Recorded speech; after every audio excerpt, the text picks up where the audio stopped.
All right, we'll go to the next track. Grant, this one came in from you. This is from Carolyn Says. This is Roses. Yeah, Caroline Says, I think. Again, that's how I say it. It's Caroline Sally is her full name. She's from Alabama, but she's moved to Austin, I think, to Brooklyn. This is her third album that came out in October, and her previous album was 18 timeframes. It's been a while. I might be getting that time frame wrong, but it had been a while since I had heard anything from Caroline Says, but I'd loved her first two albums. Very unique for me, I think, to how her voice dips and dives and twists. I don't know the right words, but she bends the notes when she's singing. I think it's a really cool delivery in a folky acoustic guitar, but also atmospheric way. This, I'll say this probably 100 times more. This was one of my favorite albums this year that I just kept spinning. This is a dining room classic for me, like with the family, with the kids. There is nothing that goes anywhere awry on this album. Like the Matty Diaz album, I love, but I have to skip over tracks. I have to change things. I'm like, the kids don't probably need to hear this version. But there are so many albums that I'm like, start to finish, this is just brilliant. It captures a moment. It transports you. And I put this song on here for two reasons on the list. One, because I've been loving it and spinning it, but there's some really unique things about Caroline. There's a great article that I shared with you all that's super unique. We think about all these different aspects of what defines an artist or how you jump into the artist world. There was this really awesome article in the Scientific Inquirer with her and this one other professor, Aaron Sandel, who like studies chimpanzees. And the discussion is two very quick discussions. He asks her a question, she asks him a question, and they respond. So it's a really short article, but it's about the intersection of music, emotion, and primate behavior. And I was like, I want to talk about this. This is so cool. This is what we do on this podcast, is connect what the music means. And this professor, Aaron Sandel, who studies chimpanzees and sees behavior in a world that they have their own kind of music, their own kind of heartbeat connection, their own kind of communication. And then Caroline, as an artist, as a music artist, and a believer in, I'll just steal the quote real quick, that she says music is magic. And she purposely never went to school to study theory or anything. She just wanted to go with the feel of it. She said, I kept myself purposely dumb about understanding music. And when I read that line, I'm like, but you produce this connection, this connective kind of music that it pulled me in. It was a really great moment for me when I first heard the album. Most artists will drop a track, and then the whole album's there, and you've heard 3 or 4 or 5 songs of the album. She didn't do it this way. She dropped one track, Faded and Golden, earlier this year, and I loved that. And then when the whole album dropped, it was just like a perfect meal where every course was so good. And so I really loved the album. I love the artistry. It's an artist I've enjoyed for a while, but she hadn't released anything in a while. So it felt like a very 2024 moment to have her kind of get a spotlight again. Highly recommend the whole album. It's called The Lucky One. I hope I get to see her. Hope she tours sometime. She also has the great video, which I think if you're watching on YouTube, you'll see it. I picked the Roses song because of the video being there, but the more I listened to the lyrics, I mentioned she was born in Alabama. She moved to Austin. She's in Brooklyn. The album starts with LA.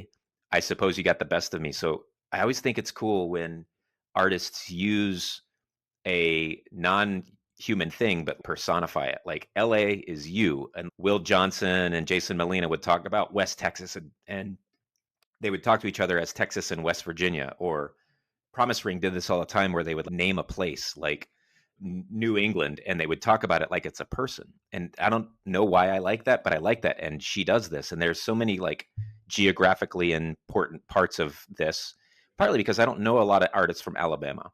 I know a ton of artists from Austin. So the idea that she goes there and then obviously goes to Brooklyn, that to me is intriguing and makes me curious about that experience of growing up in the South, especially in Alabama South. Read into that what you want, but we obviously grew up in Texas. We have a ton of family in the South. Alabama has a special place in my head as the kind of probably a stereotype, I don't know, but just the idea of growing up there and then moving around and having that influence your creative process and then produce an album like The Lucky One. I just thought it was super intriguing. So I hope you dig it. I'll go to Shawnee. You can respond to it. Well, I think we should go to Brett first, since you wanted to talk about how music impacts primate behavior. There's our first highlight. Yeah, let's see if the script catches that one. Wow. Awesome. I will take the bait on that one. Primal is one of my 3 words for the week, so I'll take it. The first thought I had was the Southeast. This is the second artist in a row from the Southeast. I think it's dope. I'm a little bit like, what?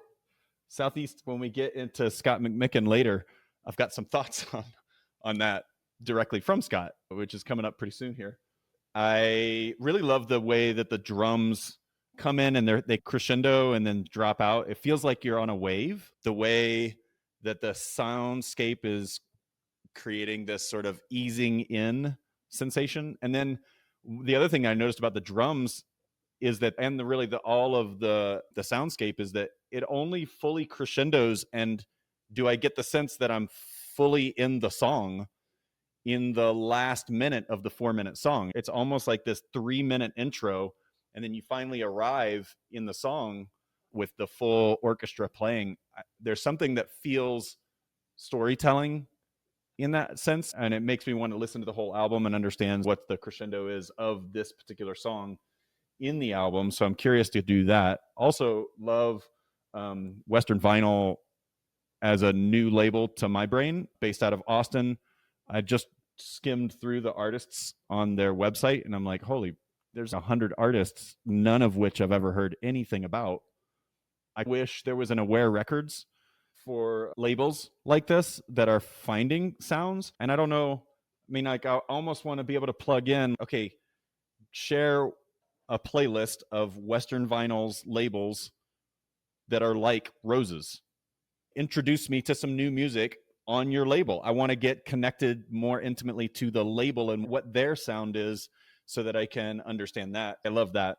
I also love the unique choices that you're mentioning, Grant, around the way music is released and even produced. I've heard of some digital musicians who will lock themselves away. I've heard this about rappers too. It's something that Mac Miller talked a little bit about, the way they will, when they get into studio time, studio mode is like shutting off the rest of the world so that there's not an external influence. And I really love that. I think that there is something magical about producing in that way. And I love the intent around purposefully dumb, purposefully ignorant, purposefully isolated, those kinds of things. Again, it's this like good, bad, how do you know kind of thing. And for me personally, there is a current dark phase of my own life that I'm going through right now. And I will say there's probably 4 months of a ride that I'm on that started in late October. And then I'm going to Sicily for a retreat. And I think that's the arc that I'm in. So right now I'm like in the middle of the darkness, and tomorrow is, or when we're recording it, tomorrow is the solstice. It's the darkest day of the year. So I definitely feel like I'm being thrown into isolation and some grief and loneliness. And last night I was interrupted in my sleep. I had this incredible rage that I had to get up and literally do yoga and move my body in order to work through some of the darkness that's up for me. I wouldn't have chosen this for myself, but I am now thrust into something that could be perceived as being bad or difficult. It's certainly hard for me in most of my life. It's, again, not what I would choose, but I'm here. And so how can I be purposeful about being in the darkness? How can I be purposeful about embracing the chaos and the goo and what magic is available to me in that? So from one primate to another, I'll hand it to you, Sean. Well, I'm glad we went to you, because that's a lot of raw stuff. That's a lot of primal reaction to the song and relating to what you're going through. And that's a lot of what the podcast is about. So I'm glad for you to have the floor and to relate to the song in that way. I agree on the sort of build up and the intro and the arc of the song. And the band has what feels like a kind of like a subtle excellence or a subtle aesthetic to it that's really attractive. The vocalization and the harmonies are exquisite. I think they stand out. When I think about all 28 episodes and all the songs we've had, I think that's some of the most gorgeous vocalization of songs that we've had. I also liked them at the top of the playlist, partly because what I had noticed about the band is it had been 5 years since they had done something, at least based on Spotify. The release that they had that came before this one looked like it was 2019. And so I thought this feels like a song that should go more towards the top, because they're in a similar spot to where we've been as a playlist. But it's an October release, so very recent. Again, compliments to you, Grant. You have this way of knowing about these songs as they pop, but still nearly 30,000 plays. It's a band that a lot of people know about, and it's getting spins right away. That's barely 2 months old, and that's a lot of plays in a short amount of time. Really sharp. I thought it was excellent all around, and you must be right. If they're from Alabama, I'm sure it is Caroline. There you go. Jump into her previous albums too. 50 Million Elvis Fans Can't Be Wrong might be one of my favorite album titles, and yeah, all worth checking out. All right. Heard it from the man. Here's Roses.